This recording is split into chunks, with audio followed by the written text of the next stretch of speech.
안녕하세요. 글로벌오토스 원서두입니다. 오늘은 랭글러 루비콘의 보급 변경 모델 출시 현장에 와 있는데요. 자, 지금 보고 있는 차량이 랭글러 사하라 모델입니다. 트림 구성이요, 스포츠 S 트림, 가장 저렴한 스포츠 S 트림이 있고, 오프로드 지향의 루비콘 모델, 그 다음에 온로드 지향의 사하라. 기존에는 이제 오버랜드라고 불리던 트림인데 이제 사하라라고 바뀌었습니다. 온로드 지향의 사하라, 이 세 가지 트림이 있고요. 사실 스포츠 S 트림이 6천만 원대, 그러니까 6천만 원 후반대의 가격이긴 한데 사실 거의 모든 옵션들이 빠져 있는 상태입니다. 그렇다 보니까 일반적인 사하라나 이 루비콘 트림을 선택하시는 게 맞는 것 같고요. 가장 큰 변화라면 일단 전면부에 북미 사양의 범퍼가 적용이 됐습니다. 그리고 번호판도 이렇게 달 수 있는 부분이 추가가 된 부분이라든지, 헤드램프 같은 경우에도 이 링 주변에 데이라이트가 추가된 부분, 그리고 가장 눈에 띄는 부분은 아무래도 이 라디에이터 그릴의 형상이 될 텐데요. 이 그릴의 형상이 조금 더 다양한 형태로 이 그릴 안쪽이 구성되어 있는 것을 볼 수가 있습니다.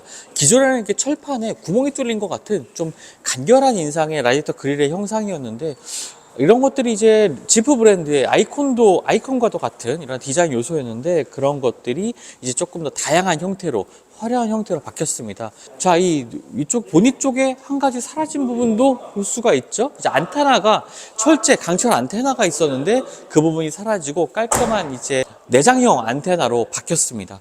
그리고 휠 사이즈는요, 17인치와 18인치 두 가지 휠을 선택을 할 수가 있는데요. 사하라 트림에는 온로드 지향에, 그리고 루비콘 트림은 이제 오프로드 지향에 타이어가 장착이 됩니다. 지금은 사하라 모델이라서 온로드 지향에 이러한 타이어가 장착되어 있는 것을 볼 수가 있고요. 사하라는 18인치 휠이 장착이 됩니다. 측면부에서는 큰 변화는 없습니다. 기본적인 지프 랭글러의 이 외관 디자인을 유지를 하고 있고요. 사이드 미러에 이 볼로우 렌즈가 적용이 됐습니다. 그래서 좀 더 넓은 화각을 볼 수 있긴 한데 조금 왜곡되는 현상이 있을 수도 있다는 점을 확인을 했고요. 그리고 차량의 후면으로 가보면 기존에는 이 덮개가 있었죠. 덮개가 있던 부분, 그리고 가죽 덮개라든지 뭐 금속으로 된 금속 소재의 덮개들이 있었는데 그것이 빠졌습니다. 그래서 이제 타이어가 이렇게 노출되는 형태인데요. 자, 오히려 이런 것들이 좀 감성적인 측면에서는 조금 더 이점을 가지지 않나라고 보이긴 하지만, 궁극적으로는 사실 원가 절감을 위한 변화라고 보시면 되겠습니다. 견인 능력은 2.3톤을 조금 넘는 수치의 견인 능력을 보여주고 있고요. 이런 것들을 통해서 뭐 트레일러라든지 짐을 실는 이 캐리어 같은 것들을 이제 이동을 시킬 수가 있겠죠. 자, 이제 차량의 안쪽을 한번 살펴볼 텐데요. 자, 안쪽에서 눈에 띄는 부분은 이 12.3인치의 이 유커넥트 디스플레이가 적용된, 터치 디스플레이가 적용된 인포테인먼트 시스템입니다. 유커넥트 5가 적용됐죠. 가장 최신의 인포테인먼트 시스템이고요. 그것을 통해서 좀 더 빠르고 부드러운 이렇게 화면 전환이라든지 메뉴 선택들을 좀 확인할 수가 있습니다. 자, 그리고 외관의 또 하나의 변화점이라면 이 보닛 부분인데요. 보닛이 그동안에는 약간 살짝 각진 형태로 되어 있는 이 보닛 파워돔 형태였는데, 그것이 완만한 곡선을 이루는 부드러운 파워돔 형태로 바뀌었습니다. 그래서 사하라 모델은 특별히 루비콘과는 다르게 이쪽에 공기를 흡입하는 부분, 이런 파츠들이 따로 존재하진 않죠. 자, 이번에는 랭글러 루비콘 모델입니다. 강렬한 이 노란색 컬러의 차량이 인상적인데요. 오프로드 사양의 타이어가 장착되어 있는 걸 볼 수가 있습니다. BF 굿리치 오프로드 전용 타이어이고요. 휠 사이즈가 조금 작죠. 17인치 휠이 적용이 되고 있습니다. 사하라 모델처럼 같은 북미 사양의 범퍼가 적용되고 있지만 이 색상이 조금 도드라지게 있는 것도 차이점이라고 볼 수가 있겠고요. 라디에이터 그릴의 형상에 있어서도 기존 모델과 달라진 모습을 보여주고 있습니다. 사하라 모델은 보닛 위쪽에 이렇게 공기를 흡입할 수 있는 부분들이 더해져 있고, 사실 이렇게 그릴의 형태가 변하면서 이 간격이 조금 더 넓어졌습니다. 그래서 더 많은 공기를 흡입할 수 있는 또 장점도 가지게 됐죠. 차량의 측면에는 보시는 것처럼 이제 트레일레이트라고 불리는 오프로드 주행의 인증과 같은 마크가 좀 더해져 있고요. 지금 이제 실내를 보면은 계기판의 구성은 이제 아날로그 계기판과 함께 가운데 디스플레이가 위치해 있고요. 12.3인치의 유커넥터 5 인포테인먼트 시스템이 적용이 되고 있습니다. 그리고 아래쪽에는 다양한 물리 버튼도 위치해 있고요. 역시나 손으로 잡기, 컨트롤하기 편한 형태의 큼직큼직한 버튼들이 인상적인 부분입니다.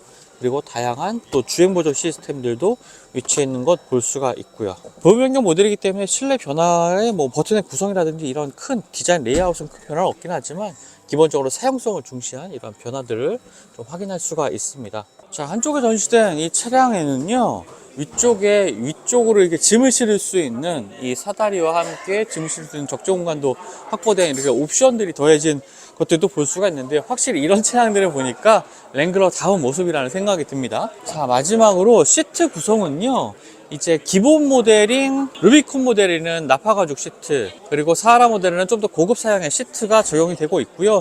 이러한 시트를 통해서 노면의 미세한 진동을 조금은 더 걸을 수 있는 이런 착자감뿐만 아니라 승차감의 개선도 어느 정도 좀 소폭 이뤘다고 합니다. 실내 구성에서 있어서는 이러한 손잡이라든지 또 한쪽에 이 문을 뗐을 때 운전자의 자세를 좀 지지해 줄 수 있는 이런 손잡이들도 위치해 있는 것을 볼 수가 있고요. 자, 랭글러는 이 도어뿐만 아니라 이 앞쪽에 있는 글라스도 이 앞으로 젖힐 수가 있습니다. 그래서 정말 전방에서 오는 바람을 맞으면서 오프로드를 즐길 수 있는 이러한 특징을 가지고 있는 차량인데요. 국내 시장에는 지프 랭글러 그리고 포드 브론코가 오프로드의 역할을 하는 북미형 차량으로서 상당히 좀 인기를 얻고 있죠. 사실 좀 아쉬운 점은 가격입니다. 브론코가 상당히 경쟁력 있는 6,900만 원을 가격으로 처음에 출시했다가 1,000만 원 이상 가격을 인상하면서 많은 좀 논란이 있기도 했죠. 하지만 그런 것들이 뭐 미국의 인플레이션이라든지 여러 가지 환율의 문제, 이런 것들이 좀 얽히고 설키면서 가격 인상을 할 수밖에 없는 상황이 됐고요. 랭글러 역시 이런 가격적인 측면에서 상당히 조금 아쉬운 점을 보여주기도 했습니다.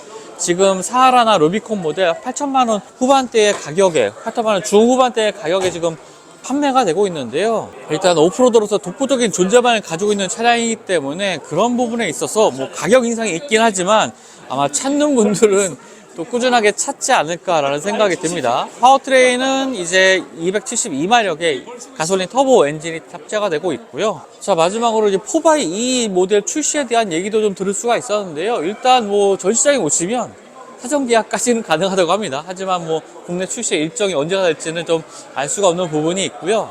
지금 이 가솔린 모델들도 8천 가격이 넘는 가격대로 판매가 되고 있기 때문에 만약에 4x2 모델이 출시가 된다면 국내 출시 가격이 상당히 조금 높지 않을까라는 생각이 들기도 합니다. 뭐 어찌됐건 간에 독보적인 존재감을 가지고 있는 랭글러 루비콘, 랭글러 사하라 모델 지금까지 소개를 해드렸습니다. 저는 글로벌 오토스 원선홍이었고요. 또 다음 영상을 통해서 만나 뵙도록 하겠습니다. 감사합니다.